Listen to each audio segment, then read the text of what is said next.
Bien, buenas tardes, bienvenidos al seminario del observatorio. Hoy tenemos un seminario de doctorado a cargo de Vanessa Daza Perilla, que nos va a hablar de discriminación hiperespectral mediante un autoencoder. Adelante, Vanessa. Bueno, gracias, Marce. Bueno, como dijo Marcelo, hoy les voy a presentar mi primer seminario de doctorado. El mismo está bajo la dirección de Marcelo Lares. Y les voy a hablar sobre la discriminación hiperespectral mediante un autoencoder. Este es un trabajo que venimos realizando hace un par de meses con Marce y colaboradores. Para comenzar, me gustaría empezar poniéndolos en contexto de qué es esto de la discriminación hiperespectral. Nosotros sabemos que a partir de los espectros electromagnéticos podemos adquirir muchísima información, como por ejemplo composición, masa, velocidades radiales. También los espectros electromagnéticos son usados como para caracterizar una estrella o si la misma tiene un exoplaneta para detectar. Entonces, también sabemos que la tarea de obtener un espectro electromagnético no es fácil, no es una tarea trivial, y tampoco adquirir toda la información que contiene este espectro electromagnético. Entonces, en los últimos años se han hecho diferentes esfuerzos, como por ejemplo para obtener los espectros electromagnéticos. El trabajo que les estoy mostrando es un trabajo de John Wood y de Pick, recientemente publicado. Este trabajo lo que hace es obtener espectros electromagnéticos, pero sin utilizar un instrumento, sino a partir de un modelo. Es decir, no utilizan un interferómetro. Ellos lo que hacen es agarrar imágenes que contienen información de 5 bandas y a partir de estas imágenes obtienen el espectro electromagnético utilizando una red neuronal convolucional. La parte híbrida viene de utilizar previamente otra red que se conoce como encoder variacional, donde ellos entrenan a esta red utilizando más de 60.000 espectros electromagnéticos del Sloan. En otras palabras, ellos agarran el espectro electromagnético de estas galaxias, la ingresan a la red, obtienen las características más relevantes del espectro y estos espectros comprimidos con toda esa información importante la ingresan a la red neuronal convolucional para entrenarla, es decir, para que este modelo aprenda cómo debería predecir los espectros electromagnéticos a partir de imágenes que contienen 5 bandas. También les comentaba que, bien, existen herramientas como esta para poder obtener espectros electromagnéticos. Existen también otros trabajos actuales en donde quieren o de donde trabajan para poder adquirir la información más importante contenida en un espectro electromagnético. Este es un ejemplo en donde ellos utilizan espectros electromagnéticos y además información espacial. A eso se refiere el dataset o conjuntos hiperespectrales, datos hiperespectrales. Bien, utilizar información de longitud de onda e información espectral. Básicamente lo que hacen es armar un cubo de datos con esta información. En particular, ellos utilizan ese cubo de datos para obtener los members que están contenidos en un meteorito de Marte. ¿Qué son los members? Son las firmas espectrales, los espectros más importantes o que caracterizan los materiales que están contenidos en el meteorito de Marte. Entonces, en este trabajo en particular, ellos utilizan dos métodos, una rutina para poderlos obtener el espectro de distintos minerales, en particular el miróxeno de bajo calcio y el piróxeno de bajo y alto calcio y el espectro o la firma espectral de minerales de alta y baja reflectancia. En particular, esta es la figura que les muestro arriba, con los resultados que obtienen con la rutina de NFINDER, y en la figura de abajo, es una figura extraída de este paper, ellos realizan la misma tarea, pero incluyen una clase más, un mineral más, que es el piróxeno de alto calcio oscuro. al costado de estas figuras lo que estoy mostrando es la abundancia, la cantidad de minerales que componen este meteorito de Marte. Todo esto lo pueden obtener, la abundancia de cada uno de estos minerales, a partir del conjunto, de un conjunto de datos que es hiperespectral. Bien, es decir, incluye longitud de onda y información espacial. Bien, y como repaso esta parte de members, entonces a las firmas espectrales, es decir, al espectro de un material, se les conoce como en members. Bien, otro trabajo que obtiene en members, firmas espectrales, es el de Jun Liu y colaboradores. Ellos lo que hacen es utilizar la información de un cubo de datos, información hiperespectral o imágenes hiperespectrales, que las obtienen con un interferómetro Omega, ese es su nombre. Este interferómetro está a bordo de una misión de Marte que obtiene información de la superficie y de la atmósfera de Marte. Entonces, lo que ellos realizan es tomar lo que hacen es agarrar este conjunto de imágenes y poder discriminar qué cantidad, qué abundancia hay de hielo de dióxido de carbono, de agua y de polvo. Otro ejemplo de aplicación con información hiperespectral es la detección directa de exoplanetas. De nuevo, en este trabajo comparan dos métodos, en donde ellos obtienen el espectro de un exoplaneta. En particular, ellos ponen a prueba sus métodos con datos simulados y con datos observacionales, en particular el del exoplaneta, de la estrella Beta Pictoris. Lo que estamos observando en la imagen justamente es la cantidad de luz o de cuentas que tiene el planeta, bien, alrededor lo que sería el fondo de lo que ellos están.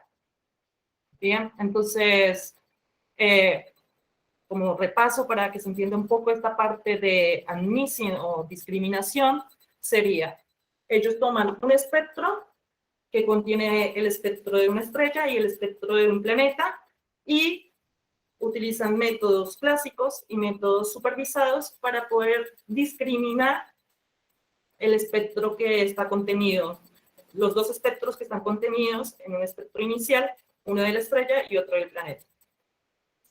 Entonces, ya más formalmente, ¿qué es una imagen hiperespectral? Es un cubo de datos. Este cubo de datos se genera a partir de diferentes escaneos. Bien, y cuando se usa un escaneo y cuando se usa el otro, depende del propósito del problema que se quiera hacer. En definitiva, siempre se construye un cubo de datos que va a tener información espacial y en longitud de onda. Los diferentes escaneos que se tienen para poder construir este cubo de datos es con un escaneo espacial, básicamente como lo mismo que hacemos con una rendija para poder obtener el espectro, utiliza una de las posiciones, una coordenada espacial y la longitud de onda. El otro es un escaneo espectral, también utilizando la misma información, pero con un barrido distinto. Y dos más, que es uno sin escaneo, que básicamente lo que hace es tomar una instantánea y a partir de esa instantánea construir todo el cubo de datos. Y un escaneo espacial y espectral, que utiliza las dos coordenadas y la longitud de onda en función de una de las posiciones. Bien, acá un mini paréntesis. Está bueno que discriminemos en lo que es una imagen hiperespectral y una imagen multiespectral. Las imágenes multiespectrales son las que están compuestas por rangos del espectro electromagnético, rangos de longitud de onda discretos y discontinuos.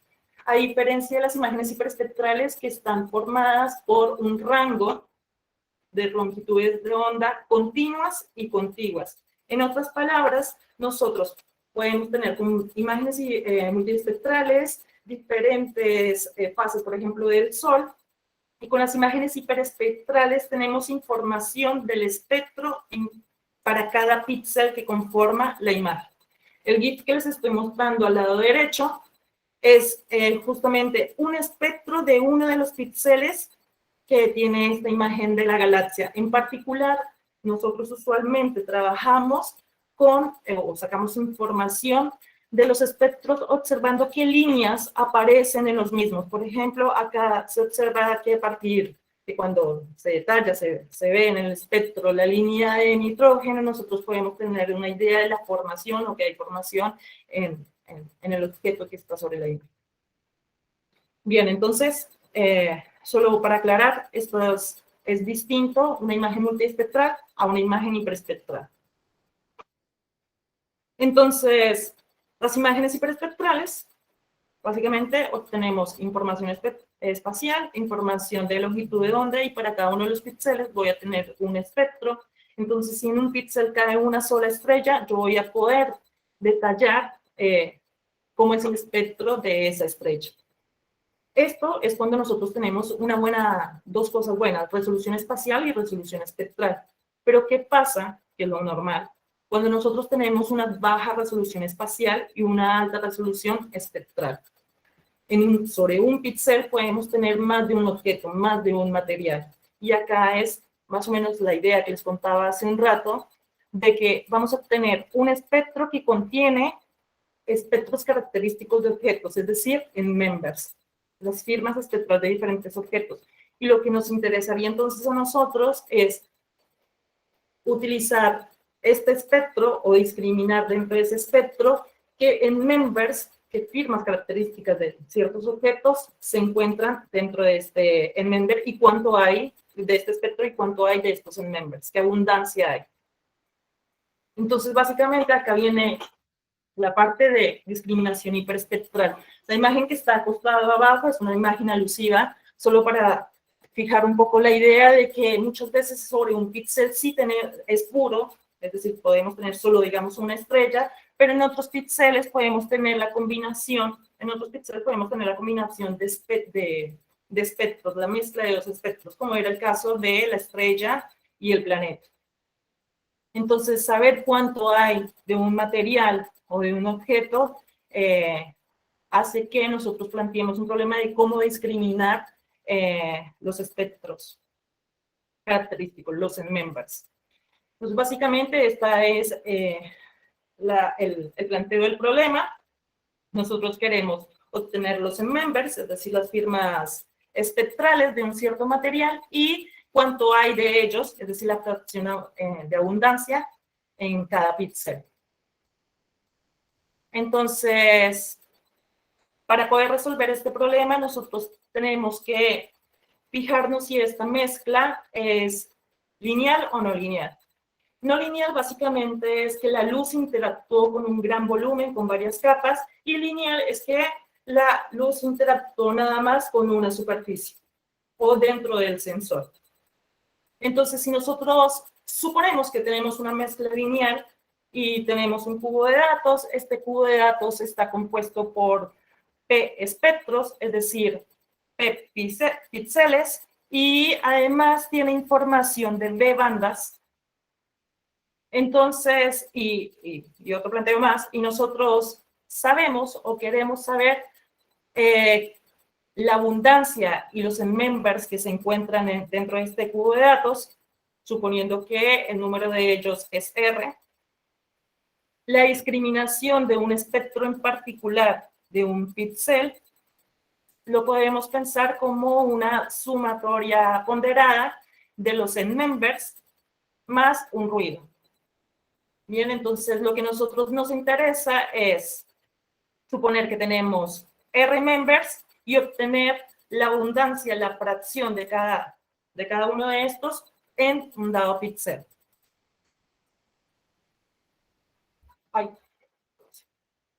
Para poder hacer esto, tenemos que hacer algunas suposiciones, y entonces como este es la abundancia, una fracción, tiene que ser mayor a 0 y la suma del mismo tiene que ser igual a 1 de los mismos.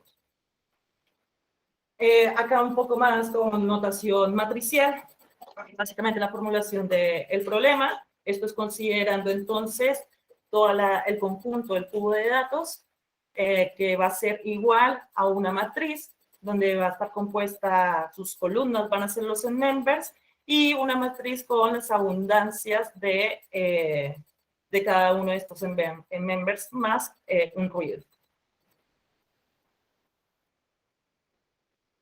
Nosotros vamos a, o lo que hicimos fue reproducir un trabajo de Paulson y colaboradores, en donde ellos discriminan, para poder resolver este problema, los members a partir de un autoencoder.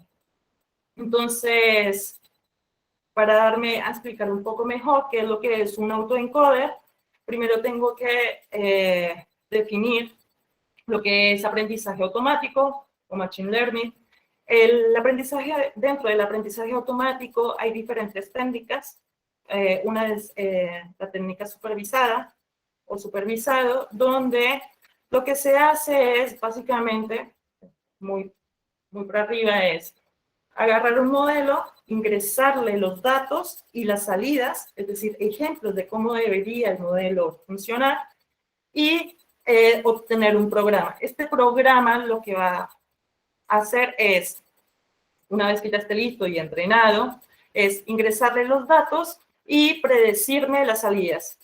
Similar a lo que les comentaba en el primer trabajo, donde extraían espectros electromagnéticos de las imágenes que tenían información en 5 andes. Bien, otra técnica dentro del aprendizaje automático es el no supervisado. No supervisado no utiliza ejemplos, sino directamente el conjunto de datos, y a partir de distintos métodos dentro de esta técnica, lo que hace es detectar la cantidad, la estructura interna de los datos. Por ejemplo, yo le entrego información de una galaxia, luminosidad, masa, tamaño, y yo con esos datos me gustaría, el modelo de por sí te predice si existen diferentes clases, como por ejemplo irregulares, espirales y elípticas.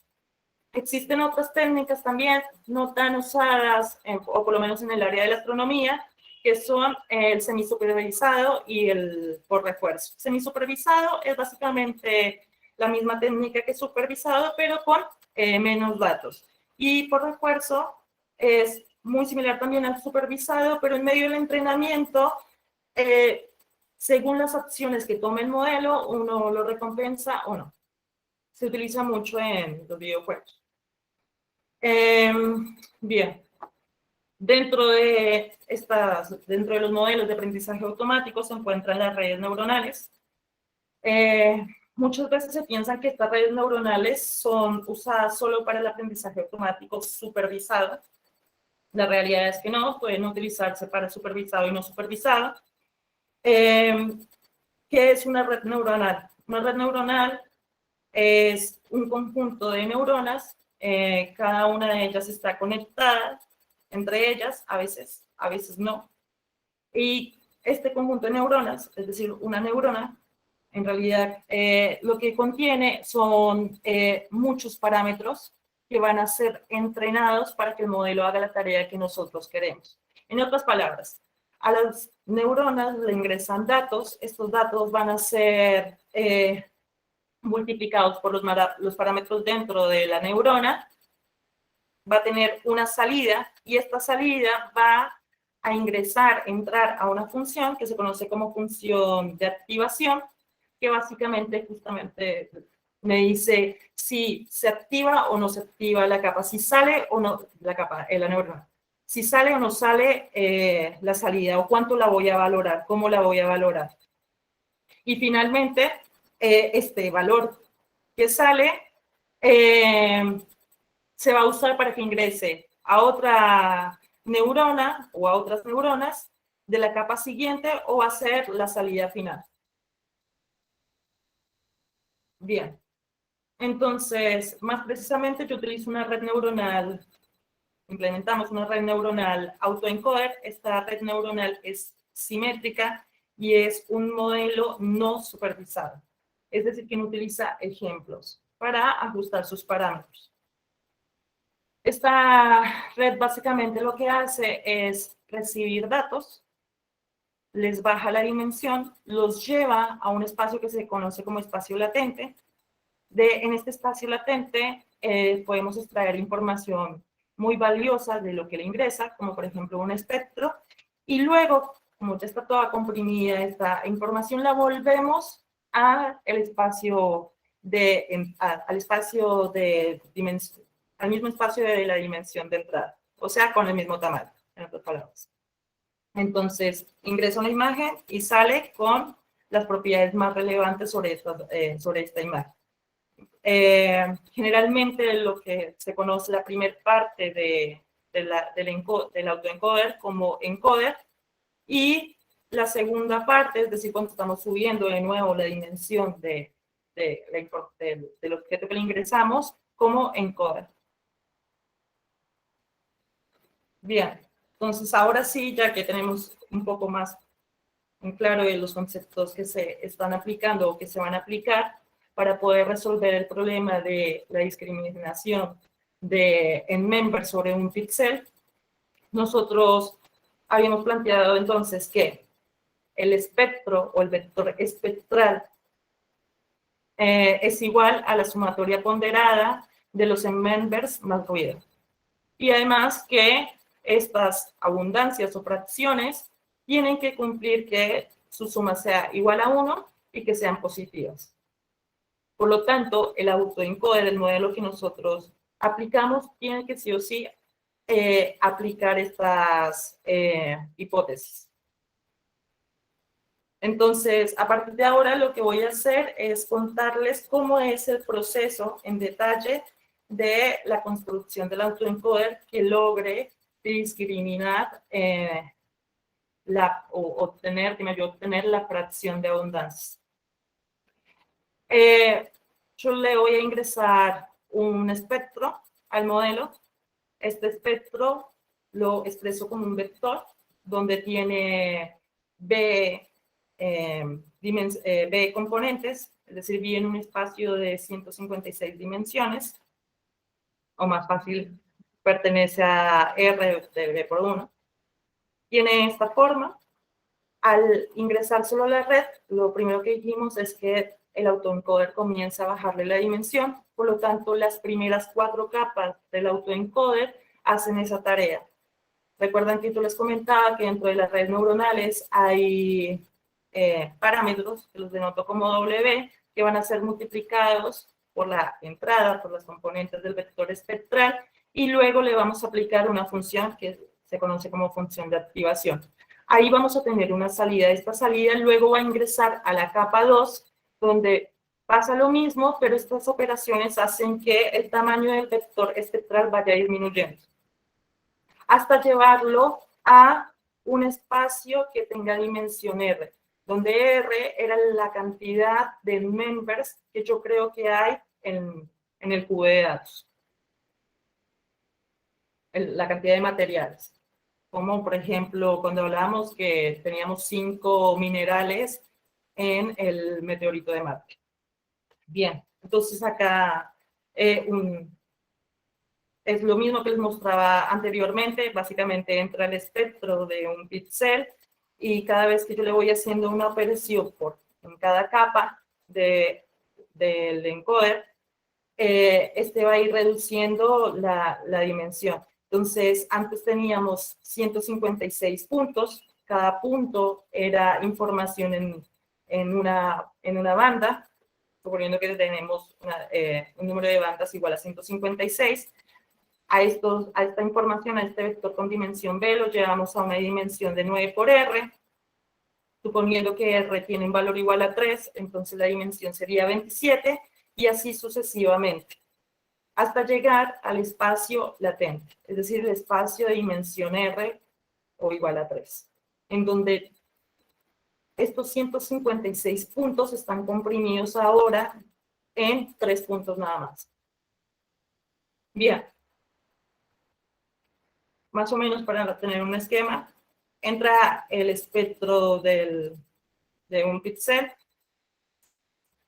se baja la dimensión en la parte del autoencoder, llegamos al espacio latente, y en este espacio latente comenzamos a aplicar las hipótesis de nuestro problema. Es decir, tratamos de que aplicamos operaciones que normalicen y estandaricen los valores en ese espacio en un rango que esté cerca de cero, de una medida igual a 0. Una vez que hacemos eso, luego aplicamos otra función que lleve los valores, que los valores me ayuden a discriminar la cantidad de members que contienen la información en estos 3 puntos. Básicamente lo que estoy aplicando acá o tratando de hacer es que la abundancia de cada uno de los members, el ejemplo de la estrella, es decir, un member de la estrella y del planeta, puedan ser discriminados bien. Y finalmente aplico una operación que utiliza uno, que es para hacer cumplir una de las hipótesis, y es que los valores vayan de 0 a 1. Es decir, que cuando los vaya a sumar, la sumatoria me dé igual a 1. La última capa en el espacio latente, en realidad la última operación en el espacio latente, lo que hace es aplicar una regularización. Cuando nosotros estamos entrenando un modelo, queremos que todos los parámetros de alguna manera sean considerados y que no todos, no se haga siempre el mismo cálculo, le den más importancia a un par de parámetros. Entonces, esta capa lo que hace, o esta operación lo que hace es algo así como una regularización, que todos tengan la misma importancia. Esto se conoce como dropout, y básicamente en las capas, uno en la parte del entrenamiento apaga o enciende algunas neuronas. En particular, nosotros utilizamos una variante de dropout, que es dropout gaussiano. El dropout gaussiano no te apaga todas las neuronas o algunas neuronas, sino lo que hace es darle más importancia a los parámetros de una neurona y menos importancia a otros en el proceso de entrenamiento, y va a ir variando esto. Bien, finalmente, la última capa lo que hace es devolverme el vector de entrada, que lo teníamos en una dimensión 3, a la dimensión B, esta de dimensión 156. Bien, entonces, por lo tanto, la salida de las anteriores capas pertenece a R por 1, porque eso era donde estábamos trabajando, y el operador que está representando la última capa vive en un espacio B por R para poder obtener nuestro vector espectral de nuevo, bien, en la misma dimensión. Entonces, a modo de repaso, la activación 8, como le he llamado, esta salida fue construida a partir de diferentes operaciones realizadas en cada una de las capas, las primeras 4 bajando la dimensión y las siguientes normalizando y poniendo condiciones para poder discriminar bien en abundancias y que las mismas cumplan las hipótesis de que vayan de 0 a 1. ¿Está bien? Entonces, si recapitulamos un poco, lo que nosotros estamos haciendo con estas operaciones o con este modelo es obtener el vector espectral obtenido por una operación, diferentes operaciones donde el operador D, que representa básicamente la última capa y que contiene parámetros, va a contener los members, y a la 8, esta salida de estas diferentes operaciones, van a ser las fracciones, las abundancias que nosotros queremos encontrar. Como esto es un autoencoder, esta salida debería ser muy parecida a el espectro de la entrada. El problema es que nosotros estamos utilizando una red, un autoencoder asimétrico. Es decir, yo les contaba que las primeras capas bajan la dimensión del espectro de entrada, pero hace distintas operaciones en el espacio latente, en el espacio R o igual a 3, y luego sube directamente a la dimensión B o dimensión 156. Entonces, lo que nosotros estamos obteniendo como salida no es la misma imagen que habíamos ingresado o no el mismo vector espectral, está un poco arruinado. Entonces, para poder hacer que la entrada se parezca mucho a la salida, agregamos técnicas de aprendizaje supervisado. Entonces, ahora este autoencoder asimétrico ya no es de un no supervisado, sino lo convertimos en un problema supervisado. Y como les comentaba, los problemas supervisados utilizan ejemplos, datos para poder entrenar el modelo. Entonces, en la parte del entrenamiento, utilizan una función que se conoce como función objetivo y básicamente lo que hace es, o lo que se hace es comparar la entrada y la salida y tratar de disminuir su diferencia, ¿está bien? Entonces, nosotros podemos utilizar diferentes funciones objetivo. En particular, este trabajo nos enseña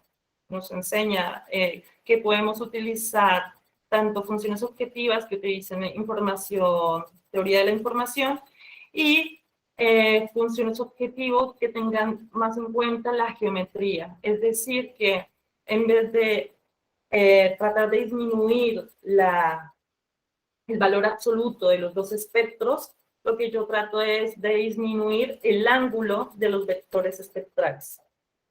Y de esta manera, ir ajustando los parámetros de la red neuronal para poderla entrenar mejor y que me dé una buena predicción. Entonces, como resultado, lo que nosotros tendríamos es el espectro de salida, sería muy parecido al espectro de entrada, pero con información más importante, o con los datos más importantes del espectro de entrada. ¿Preguntas hasta el momento?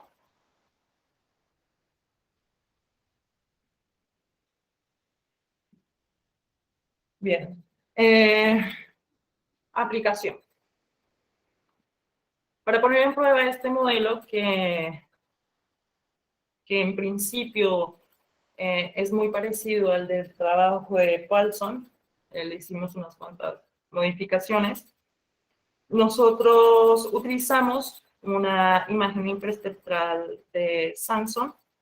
Esta imagen hiperespectral es de acá de la Tierra, contiene en members que serían los tipos espectrales que aparecen sobre esta escena, sobre esta imagen, agua, vegetal y suelo.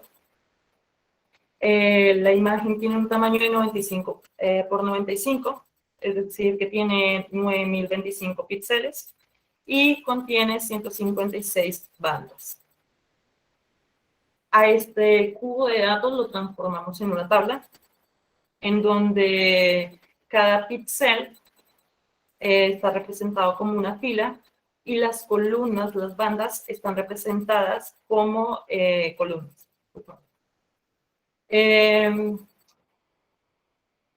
Lo que les estoy mostrando en esta filmina es básicamente el algoritmo que se utilizó para construir el autoencoder asimétrico, en donde, bueno, cada una de estas filas representa las capas que se utilizaron. La columna en el medio representa la cantidad de neuronas que se utilizaron. La cantidad de neuronas me dicen la dimensión en donde vive el espectro y que le está entrando la red neuronal, y la cantidad de parámetros que están contenidos en cada capa. Es decir, que la cantidad de parámetros que ajusta este modelo o que utilizó este modelo son 5.880. En particular, este código fue escrito utilizando librería Keras y de trasfondo TensorFlow. El resultado, las abundancias, que era lo que nos interesaba poder obtener, las comprobamos con datos reales. Esta es la misma imagen que les mostraba al principio, donde teníamos agua, vegetal y suelo. La gente lo que hizo fue ver píxel por píxel y realmente comprobar que en ese píxel solo hubiese agua o qué mezcla había, qué cantidad de cada uno de los members había. Y esta imagen a la derecha es lo que nosotros hemos obtenido. Entonces, vemos que no son exactamente iguales, pero que a grandes rasgos sí puede obtener la cantidad de cada uno de estos members en la imagen. En esta filmina ya no les estoy mostrando la abundancia, la fracción en cada píxel, sino el espectro, la firma espectral del member suelo, agua y vegetación. Y en el medio es la imagen con datos, la distribución de estos members reales. Bien, observaciones y trabajo a futuro. Bueno, encontramos ventajas en la implementación de este método. La primera es que es medio fácil de construir y de poderse aplicar para cualquier conjunto de datos hiperespectral. Y además que es fácil de adaptar también para que nosotros podamos utilizar funciones objetivo con un cierto sentido físico, según el problema que nosotros estemos tratando de resolver. Desventaja, a esta red neuronal de autoencoder, este modelo, le ingresan cubos de datos, y los cubos de datos, en particular en la astronomía, no son fáciles de obtener, a diferencia por ahí de la teledetección. Esto es porque en la teledetección se hace mucho este trabajo también, pero es una desventaja la privatización de los repositorios y, bueno, también de los algoritmos. Como trabajo a futuro, nosotros queremos implementar este modelo en un cubo de datos generado por una cámara hiperespectral que están construyendo ahora en la CONAE, y también en datos de Prisma, que genera cubos de datos, y incluir ensayos con datos astronómicos, porque lo hicimos con datos de Samsung y también con un cubo de datos simulado que armó Marcel, para poder saber si está funcionando bien la red neuronal, tener como más control sobre la misma. En particular, acá hago un mini paréntesis para ir cerrando, y es que el haber aplicado una herramienta sobre datos que no son astronómicos y que también puede ser utilizada para la astronomía es bastante constructivo socialmente. Yo tengo una beca diferente a la gran mayoría de mis compañeros, creo que la única del país, en donde es especial porque se trata en esta beca de conseguir que mis resultados en el desarrollo del doctorado puedan ser aplicados también en la parte social. Y de esta manera, con ese objetivo y la responsabilidad a cargo, nos hemos contactado con la gente de la CONAE y este ha sido uno de los resultados. Y creo que es todo. Gracias, Vane. Muy lindo.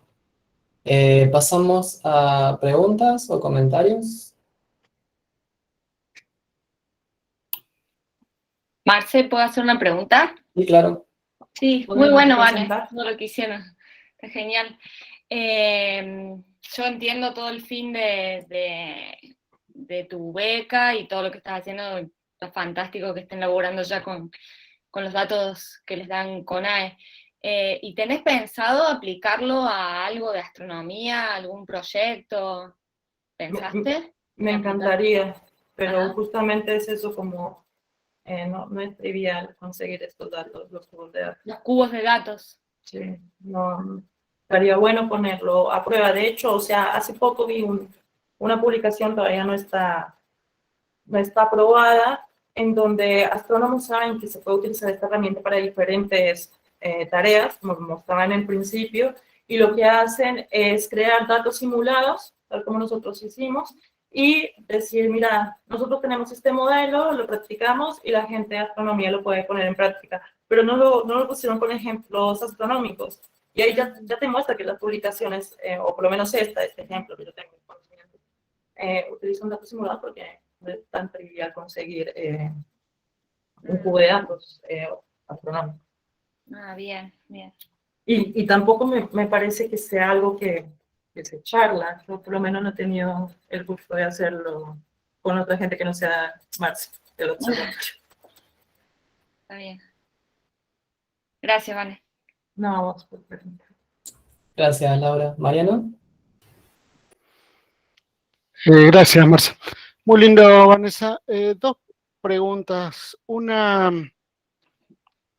en realidad, respondiendo a lo que vos decías, ¿están todos los hipercubos de estos multiespectrógrafos, digamos, de los cuales hay mucho dato público?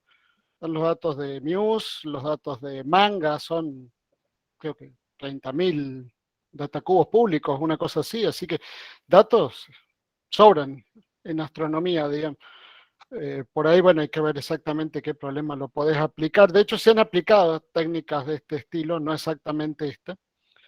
Y eso conecta un poco con un problema crucial que tenés en astronomía, que es la pregunta, ¿cómo haces para encontrar la dimensión del espacio latente? O digo, o siempre tenés que asumirla. Yo creo que depende del estudio. No siempre puedes, con este método asumís la dimensión, la cantidad de members de firmas espectrales, pero puedes incluir métodos, que justamente los utilizan mucho en teledetección, para obtener la cantidad de members. La dificultad de esto es que no es tan eficiente, pero se puede hacer. Y además, lo que se hace es una medio trampa, ¿no? Porque se utilizan librerías. Porque, por ejemplo, yo tengo los members, así a ciegas, pero no está tan seguro si esos members, esos espectros están bien.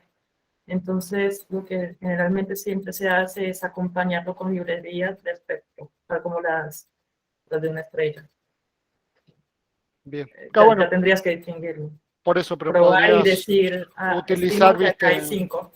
claro, Y son algún de esta tipo estrella. de reducción dimensional en espectros típicos, qué sé yo, ponerle de Sloan, digamos, y usar eso como elementos, digamos, eventualmente los que tengas disponibles en tu imagen o en tu data. El problema es que ese es un problema multibanda con el Sloan.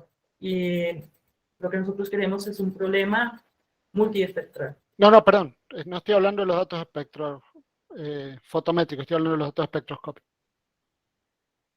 Claro, tenés que combinarlos todos, pero por eso digo, es diferente.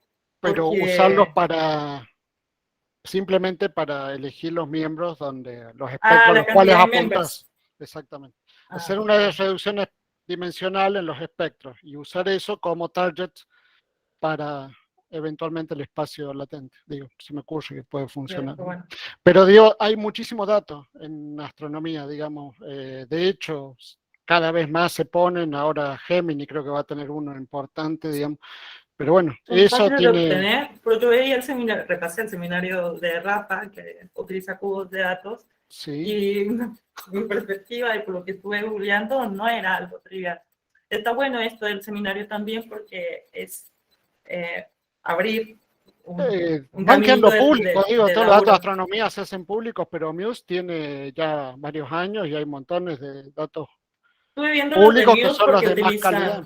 Utilizan librerías espectrales además, pero no... Pero podés independizarte, digo, no, y de última las librerías espectrales, las que son privadas por ahí son las experimentales, digo, pero las que son teóricas los códigos están públicos, digamos, así que eso no sería una limitación. Y por el otro lado está Manga tenés 10.000 datacubos o 30.000, una cosa así, ya liberó todo absolutamente, y después están los otros, ¿no? Hay grupos españoles y demás, por supuesto.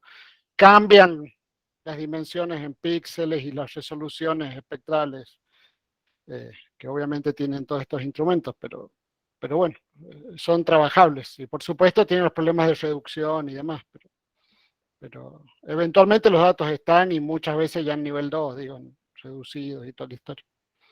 Sí, eso es lo que me gustaría también, ¿no? Que porque es complicado, según el bueno, sensor, según el instrumento. por eso, una reducción los datos distinta. release que te digo ya te dan los datos reducidos en principio, digamos, así que siempre podés reanalizarlo, pero quizás esa es la parte más difícil para trabajar con estos datos. Bueno, Muy bueno, muy lindo, gracias. gracias a vos por la info. Gracias, Mariano. Nair dejó una pregunta en el chat.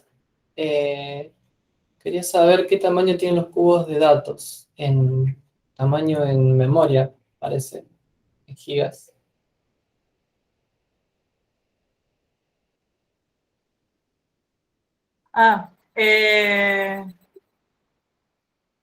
Debe ser re poco, porque es una matriz de 3 dimensiones. Debe ser el tema de la respuesta. No me fijé cuánto pesa, pero es muy poco. La red corre muy rápido. Voy a dejar de compartir, así no ven esta. Ustedes no se ven ustedes mismos.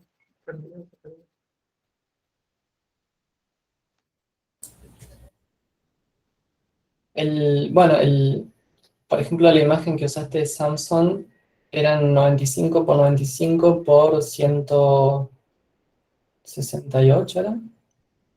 56. 156. O sea, 95 por 95 por 156 reales, puntos flotantes que no es Claro, tanto. no, es re poco. Ujú.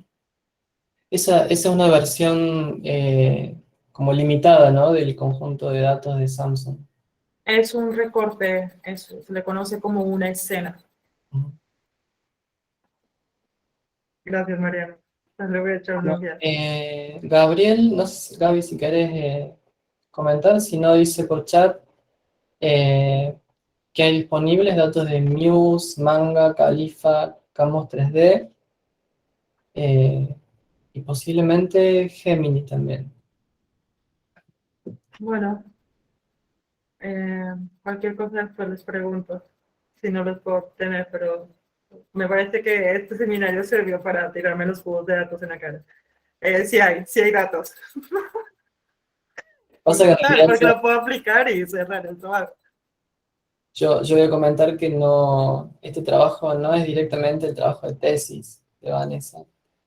Es una cosa así media tangencial que hicimos colaborando con CONAE, por eso dejamos abierta la pregunta. Por ahí estaría bueno usarlo en cubos de datos astronómicos, pero no es el objetivo de la tesis. Así que por ahí con más tiempo o más adelante. Tal método es usable y estaría bueno darle una aplicación más astronómica, un ejemplo, por lo menos. No sé, pero si tienen en su compu un cubo de datos, yo sé que hay gente que trabaja con cubos de datos, estaría bueno probarlo con ese cubo. Así le haríamos como un cierre. Ya vimos que tiene diferentes formas de poderse aplicar en distintas áreas de la astronomía. Nada, yo hice un poco de política en que dejen de privatizar los datos y hagan públicos los códigos también, pero bueno, es verdad. La mayoría de cosas que estoy investigando lo vi así, pero parece que me falta un poco más. Sí, Mariano. Perdón, ¿qué tipos de imágenes están o de qué satélite están pensando usar, digamos? O, digo, pensando en qué resolución espectral y qué tipo de cosas se pueden inferir. Ese detalle yo no lo tengo bien, pero o sea, la cámara espectral la están construyendo en CONAE y ya después darán más detalles sobre las resoluciones espaciales y hiperespectrales. Y además se piensa construir las librerías. Eso también es un proceso largo de los MEMS. Excelente. Muy lindo, bueno. Comentarios según nos dijeron nuestros colaboradores de CONAE, la cámara que están construyendo serviría para poner en un satélite o en un avión. Así que no, sí, no sabemos exactamente los detalles de construcción de la cámara, pero ya está avanzado por lo que sabemos y han hecho algunas pruebas en banco para medir espectros de referencia. Buenísimo. Súper útil. Bueno, ¿alguna otra pregunta o comentario? Mario, adelante. Hola, Vane, gracias por el seminario. Quería hacer la consulta más o menos lo que dijo Mariano. Creo que vos ponés en el espacio latente de dimensión 3 porque tenés agua, vegetación y suelo. Y después la elección de las dimensiones y la cantidad de capas. ¿Eso es como un hiperparámetro o es caprichoso o es de dónde viene el...? So, la baja dimensión, o sea, puedes utilizar este es un autoencoder asimétrico y profundo. Y también probamos un autoencoder poco profundo. Es decir, que no incluimos las primeras 4 capas, las primeras 3 capas que disminuyen la dimensión, sino directamente entra el vector espectral de 156 dimensiones, en un espacio de 156 dimensiones, y lo llevamos al espacio latente. Y la performance o los resultados en abundancia no varían mucho.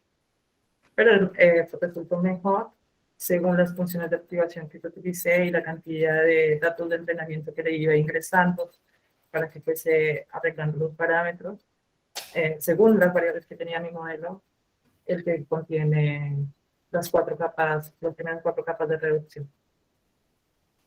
Así que es probable. Okay. De todas formas, como computacionalmente no es caro, prefiere elegir el que te dé mejor performance. Además, sabiendo que pasar de 0.4 a 0.3, ya cuando están ahí tan cerquita, es bastante complicado. Y es un golazo si varía una de las centésimas.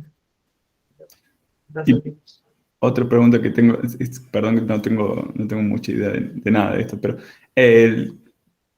vos dijiste que no es supervisado. ¿Cómo se entrenan? ¿Y los pesos? ¿Cómo se entrenan los pesos de la red al no ser supervisado? ¿No?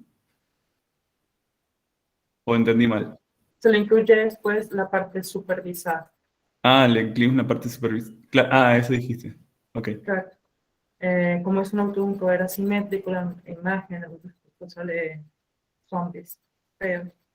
Y entonces le impones una función objetivo. Cuando se ajustan el modelo, le dices que utilice cierta función de objetivo para poder entrenar. Claro, ahí lo haces supervisado. Ahí lo hago supervisado. Claro. Bien, eso era lo más. Gracias. No, gracias. Gracias, Mario. Gracias, Pato. En cierta forma, sí, lo hemos discutido mucho, eso de supervisado y no supervisado, pero yo estaba pensando que como entra una imagen en donde cada píxel es un espectro, ¿no es cierto?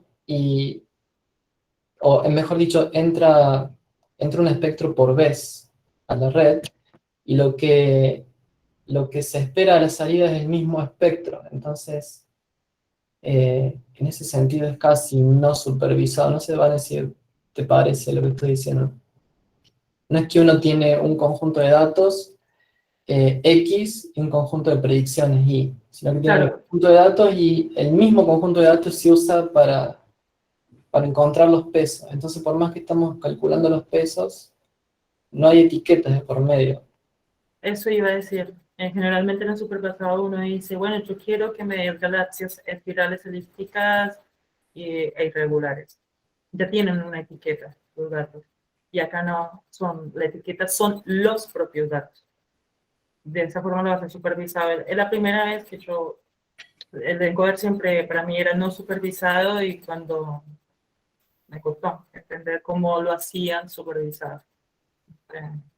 Me parece espectacular cómo lo hacen. O sea, porque dale.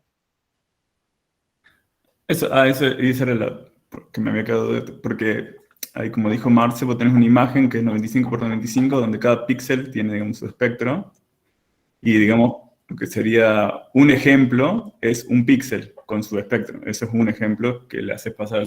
Okay. Si no le ingresas toda la imagen, utilizas solo información de cuentas en intensidad y no utilizas información espacial, es decir, la topología sobre la imagen. Claro. Un poco debería aprenderla porque vos le estás dando los píxeles en un cierto orden. Yo nunca hice que la tabla fuese aleatoria. Por ahí. Pero generalmente solo le entrego información de cuentas y no de posición. Pero no de esperar, por ejemplo, si vos randomizaras los píxeles, no esperarías o sea, que te cambie la performance, ¿no? No, pero podría ser una prueba. ¿No? Sí. Está bueno. Creo que ahora entendí lo de no supervisado. Sí.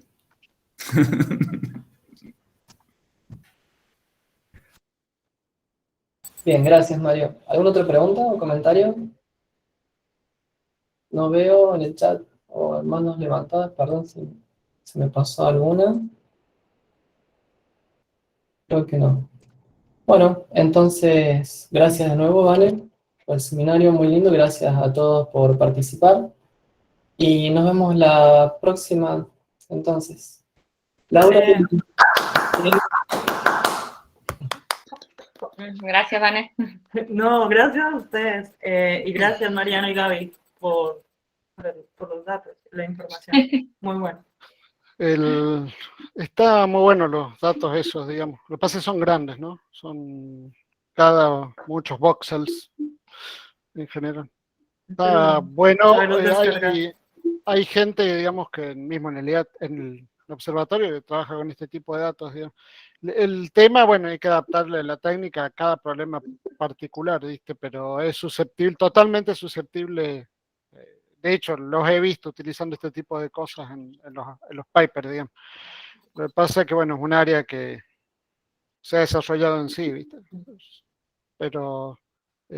no, bueno, a mí lo que me gustaría es que la gente que utiliza en el observatorio cubos de datos diseñe su forma de cómo implementar eso. Exactamente, ese es el punto. La sugerencia sería que, bueno, si están, no sé, buscando lentes gravitacionales o sacar curvas de rotación o lo que fuera que hacen con el datacubo, salen con vos con el problema y diseñar la arquitectura para el problema, que es como generalmente terminamos trabajando. Está buenísimo, muy bueno. Muy bueno. Gracias.